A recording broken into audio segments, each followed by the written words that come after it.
Hi, this is Zachariah Stowasser. Thank you so much for taking the time to let me share with you this sacred knowledge of the Tzolk'in, which affects creation here on Earth. I'm really happy to be able to be speaking from a place of clarity and truth because I've been meditating on this information since 2007 when I first discovered it. Now, we have all heard of the Mayan calendar and the 2012 dates. There was a lot of talks of the ends of time. There's a lot of confusion. So this presentation is to begin the dialogue back towards what's real about this Tzolk'in, and also show that there are many Mayan calendars and they track different cycles of time. Now, the Mayans, they're very mysterious and misunderstood. Their information was destroyed by the Spaniards that were connected with the Catholic Church. They thought it was dark information and didn't quite understand that it's a very powerful force in creation that is sacred and needs to be understood. Also, unfortunately, the Mayan information has been copied and taken by different groups as their own, such as the Aztecs in the past. And more currently, there's a system out there called the Dream Spell, and in the New Age circles, it's really popular. There's calendars, meeting a lot of people that are have this information and I feel attracted to it. So this presentation is to let them know that there is an actual true count, and the true count is still being tracked by the original Maya. Now, back in 2007, I came across a presentation by Ian Lungold, and he was working closely with Dr. Kalaman, and they started to discover that the cycles of time were lining up with the evolution of life here on Earth. Now, here on the left is the Wheel of Time, the Tzolk'in, which has a wheel of 13 inside of a wheel of 20. And as these wheels turn, we evolve and ascend, which is what the pyramids represent. As time goes, we evolve and go up and ascend. In 2011, we reached the top of the pyramid, where we became conscious co-creators. And the bottom of the pyramid started 16 billion years ago. And that's around the time of the Big Bang. Ian Lungold has some great presentations if you want to learn more about this, as well as Kalaman's books.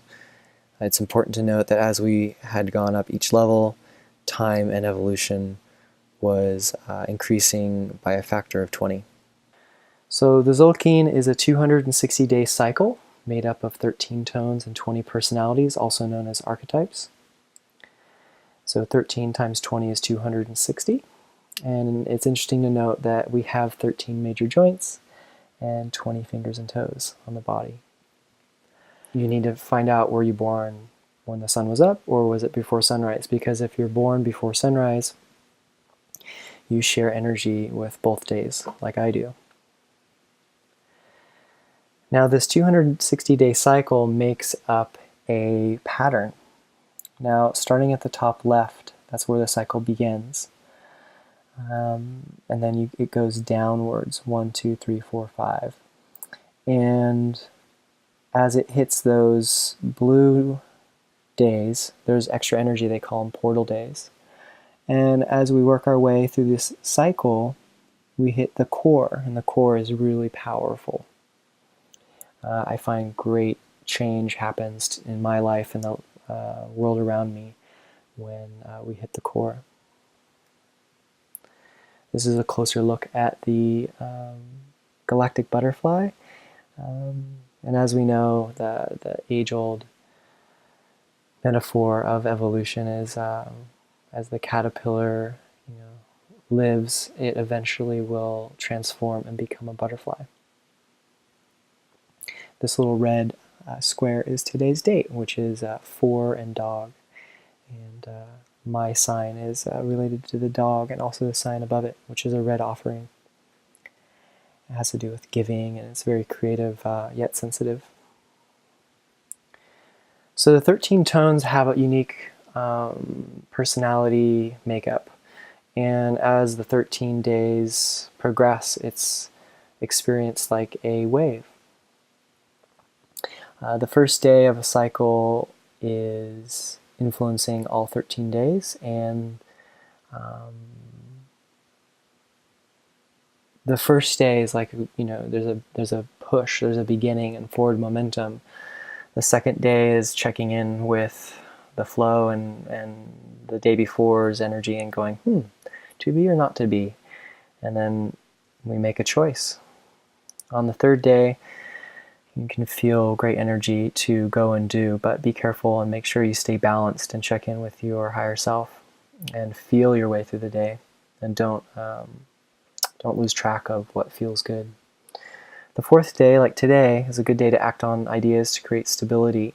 And a lot of this should be happening normally, in assuming that you're tuned into your body and your breath and listening to your intuition. The fifth day is a good day to share information and kind of like amplify what you've been working on. The sixth day is a good day to just go with the flow and just allow everything to settle and move the way it needs to. The seventh day is just a good idea to allow the universe to show clarity on what is the path forward. The eighth day, feel free to confidently know what is right and feel confident and continue to move forward. The ninth day, patience. That's a big one that I've had to learn. Make sure you breathe and be patient and allow everything to happen in divine timing. Day 10 of manifestation, you may not have to do anything on this day. Things may happen around you, but if you feel inspired, feel free to create and make it happen. Day 11 is after manifestation, so this wave kind of settles then, and it's a good day to adjust and let change happen the way it needs to. And if you feel like you need to rest, take a nap, go to bed early, go slow, and feel your way through the day. Day 12 is a continuation of day 11, and it is a good day to just rest. I always feel tired. Maybe not always, but usually, almost always, usually I feel tired on that day, and others do too. So don't fight it. Rest, go slow, and enjoy the flow, and allow everything to integrate that you've been experiencing. Day 13, Ascension.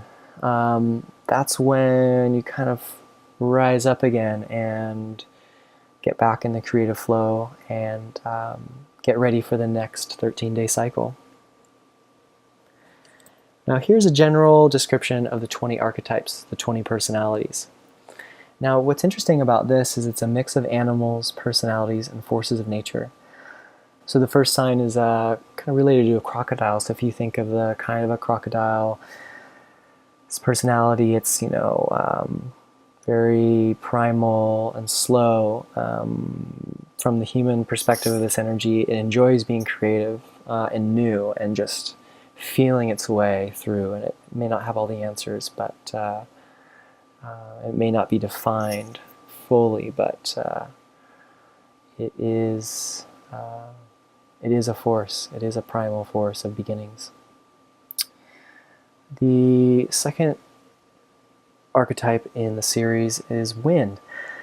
Now, that's associated with communication and leadership. The dark side of the wind, or maybe the downside, is sometimes it can be blustery. So those that embody this archetype need to learn how to breathe and stay in their body and be patient so they don't just dominate on others. The third archetype is associated with the knight or with a home. It's the type of energy that's really focused on long-term goals. It's kind of new to me, I'm still figuring it out, but I allow it to help me get stable and long-term. The lizard, yes, I embody this one a little bit, which I'll get into later because it's connected to the dog as well. It's the masculine side of the dog, and I'll be talking about the masculine-feminine relationship soon. So the lizard is, if you see a lizard, it loves to just like lay in the sun. And so you can think of this archetype as sensual, kind of sexy, and confident. The serpent, yes, it's a very powerful one. It goes all the way back to primary stories of creation. The serpent, it's a very powerful force. Not necessarily the most intelligent of the archetypes, but it's very powerful and can do great work. I feel it as sensual, curious, and it's connected to Kundalini. The rebirth and transformation is also known as Simi. I was born under this time, so part of my personality is really okay with transformation. It's okay with the cycles of birth and life and then death, which eventually leads to rebirth. So I'm really okay with things ending, things beginning. I find myself coming in and helping people during transitional points of their life. And I'm okay with death because I know we're eternal spirits. The deer. The deer is very sensitive, gentle, and sweet. And the rabbit. The rabbit is fun. So if you think of a rabbit, if you ever had a pet rabbit, they're super sensitive, but when they trust you, they can be very loving. And because of their sensitivity, they can be kind of feisty. But if you just let them be and come back to peace, they eventually come back to love. And I love rabbit energy. I love it. It just makes me feel really good. Now to the signs that I embody. The red offering. So red has to do with the primal energies, which I'm going to be talking about soon, how the colors group together. There's kind of a depth to this one, and it may not have everything figured out because it's so associated with red and primal energies, but it's very giving, it's creative, emotional, and I understand it's connected with karma. The dog is my day sign. I embody this one more outwardly. It's very loyal, loving, loves to be a team player, and thrives in a pack. Loves to embody unconditional love, and the Maya talk about it as a spiritual authority. So here I am, embodying the dog and telling the truth as I know it. The monkey. This one is this one's a curious one. As I read about it, it says it loves to be crafty, and I have known a monkey in my life that was really focused on craft and selling crafts, and enjoys creative excellence. The next one is also known as Ebb. I'm putting my name on it as the perfect human because when this day comes up and the people that I've met that associate with this energy, they kind of are searching for what it is to be the perfect human. Some of it's just natural within them. They're very sweet. They're really good at networking and getting along with people. Tend to be hardworking, yet also really sensitive. So be gentle with them. The grass. These are strong energies. My grandfather embodies this one, and it's red as well, so there's a passion. It's tenacious. It's very, very powerful, and can't stop it. It's like grass, it's just keeps growing, just keeps growing. The jaguar and eagle, I know these ones very well. There's a lot of these energies in my family. Very powerful, righteous, white light. Can be very reactive and instinctual. But when things are flowing, it's just really amazing love. Just really clear, powerful energy. The eagle, I have this energy really deeply in my life. The dark side of it is it can be escapist and judgmental. The good side of it is that, like an eagle that can fly high, can have a broader perspective on life and be very wise, yet extremely sensitive. And it can cry out for what it needs, which sometimes I see as annoying, but at the same time it is necessary, freedom of communication to allow the needs to be spoken. Vulture, that's on the feminine side of the dog. The vulture, if you see it out in nature, it hangs around on the edges and waits until the right time. So I write about it as patient. And I feel it is serious and wise and careful as well. The thinker, also known as the earthquake. This is another red energy, so primal again. May not have it all figured out, but likes to think its way through. And the dark side is it can get upset and be like an earthquake. The good side of it is that when it does think it through and gets clarity, it's very wise and very confident in its abilities. It's a very beautiful, beautiful thing to witness, a clear thinker. And then the knife. This is the feature of a dog. So if you think of the personality of a dog and the way it kind of acts, it's can kind of leap out and kind of like be impulsive. So this energy is extremely righteous.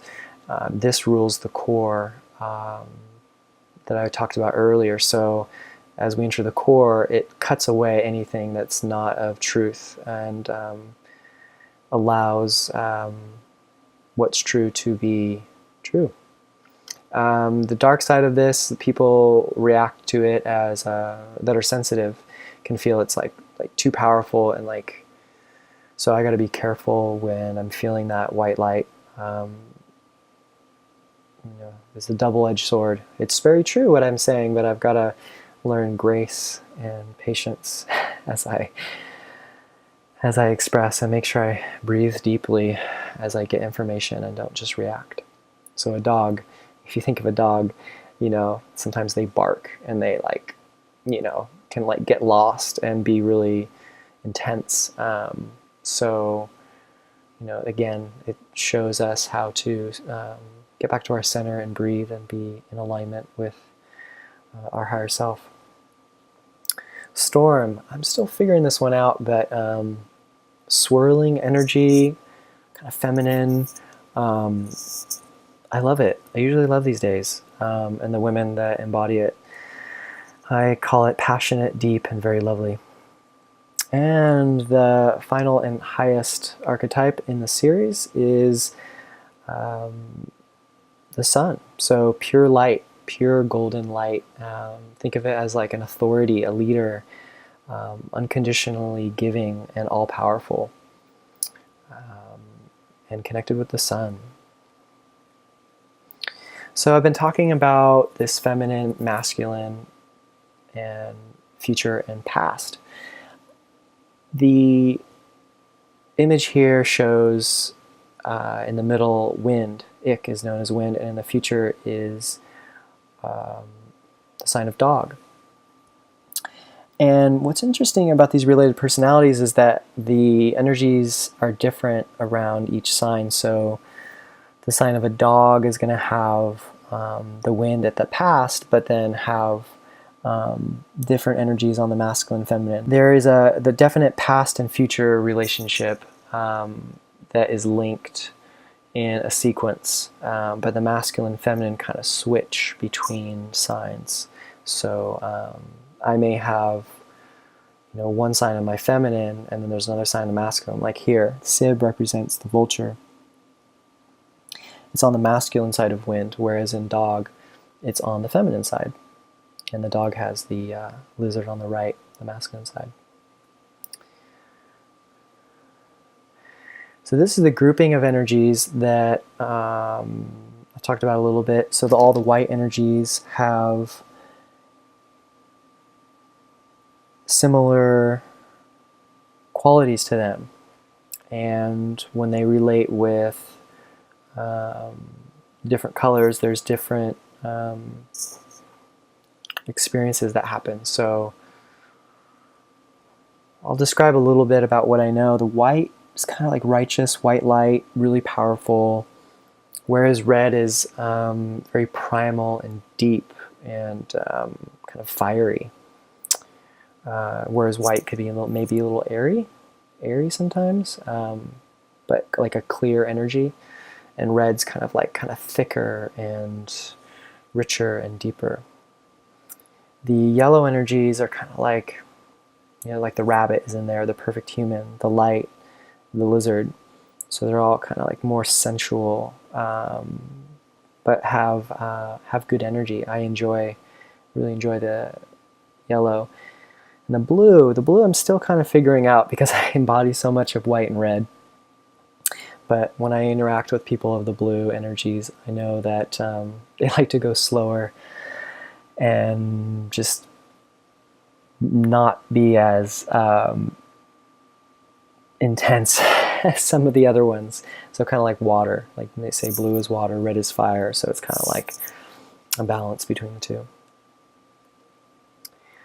So here's my offering to the Mayan calendar community. The cycle of 9 is also called Lords of the Night.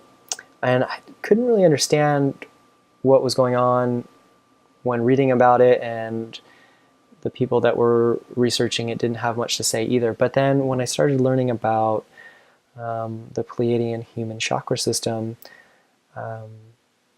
chakra is another way to say it, I started to realize that these numbers were related to the dimensions because there's 9 dimensions connected in the human body. And Barbara Hand-Clow has a great book on this called The 9 Dimensions that goes into depth about this. 9D is the galactic center, 1D is the center of the Earth, and each dimension has different keepers that are related to different star systems, and it's really interesting. So I'm understanding that this cycle of 9 relates to the dimensions. And it's important to note that the Maya and the Pleiadians are connected. They're like family. I've even read in one of Barbara Hand-Clow's books that she channeled that the Maya actually helped the Pleiadians ascend. So there's a really ancient, deep connection between them and this system to help us evolve and balance all the desires from all aspects of creation. So each day we cycle upwards from 1, 2, 3, and up. And so when you look up your information, or if I look up your information, you will see what's like a G1 or G2, and that's related to the dimensions. So the way I feel it is that it gives us like more power in that dimension. So I'm connected with 8 and 9. So my 8 is kind of like crown, so brain, and I can download information really fast. And 90 kind of gives me this like great cosmic energy perspective, but also makes me really like sensitive, and I like my alone time. Whereas in contrasting to say someone that has 4 in their middle solar plexus, which is related to our ego, they would love to be around people all the time and just be chatty. People that have 6D connected to the throat, they're really good at expressing themselves and singing. And I've verified this by giving readings on my friends. So part of the system helps us release energy. So every 9 months, our birthday comes up. And 13 days before that, there's,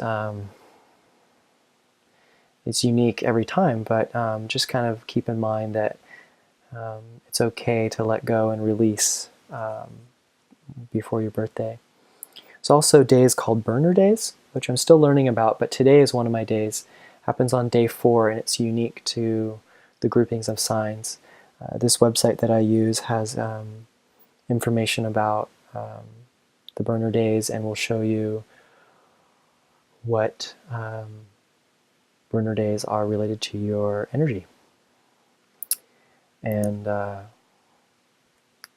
I'm experiencing today as like lots of motivation to create stability, as day 4 is stability, and here I am recording this presentation that I've been wanting to do for years, and my inner guidance has been saying, today is the day, do it, do it, do it.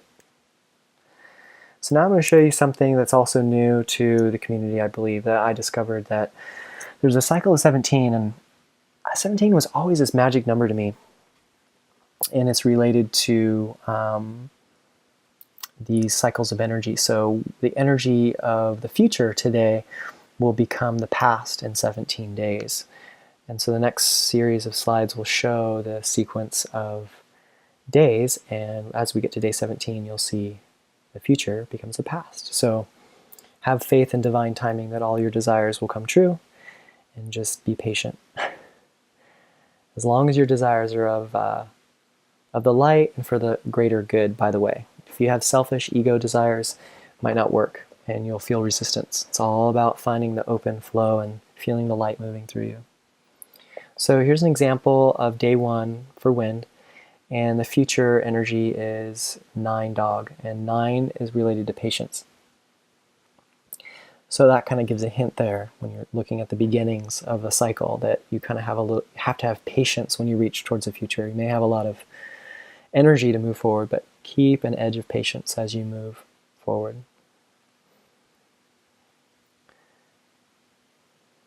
So I'm going to scroll through these quickly, and you're going to see the alternating colors of the days and watch the energy move between the relationships, which is fun. So here's day 2, totally different energies. Day 2 of to be or not to be has manifestation in the future, which is interesting. So when you say yes to something, you're putting in manifestation towards the future. So here we are with the dog again, patient dog and feminine. So isn't that interesting to see that feminine energies come in first after the future. So you may set something out, a day goes by, and then the next day comes up and the energy pops out in the feminine. And again, on action day, there's a feminine patience that needs to be paid attention to, whereas the masculine has manifestation. So keep that in mind on action days. If you're a man or if you're a woman that's connected to your masculine side, you may want to really take action and make things happen, but be patient and know that you must go with the flow. Here we are again on day 4, stability, and the manifestation shows up on the feminine side. And we have understanding in the future. Number 12 is understanding. And I'll keep going. So here's day 5. That patient dog is not here. It's going to show up later. But we have the other signs flowing through. 5 holds 11 and 12 on the left and right. So it's good at being a good team player. And I embody 5. So I understand how to be understanding on my masculine side, and then also to allow for change to happen on my feminine side. And the past sign is manifestation. So whatever is being manifested there is can come through and be amplified with the tone of 5. And the future of 5 is 13. So as you're amplifying this manifestation, it's got a real high energy towards the future to ascend this idea or this creation. Here's flow, and as you see flow, the future is 1 in the beginning. So it's kind of like a restarting day in a way. So that's why I say don't force anything on the day of flow, and allow the day to take its course so that you kind of can allow things to happen as necessary. Day 7 has to be or not to be in the future. Also has a beginning on the masculine side and ascension on the feminine side. So it's kind of like 7 is, like I said, really clear to see which way to go. So you can just allow all parts of yourself to be in balance so that you can see the path forward. Oh, Justice Day.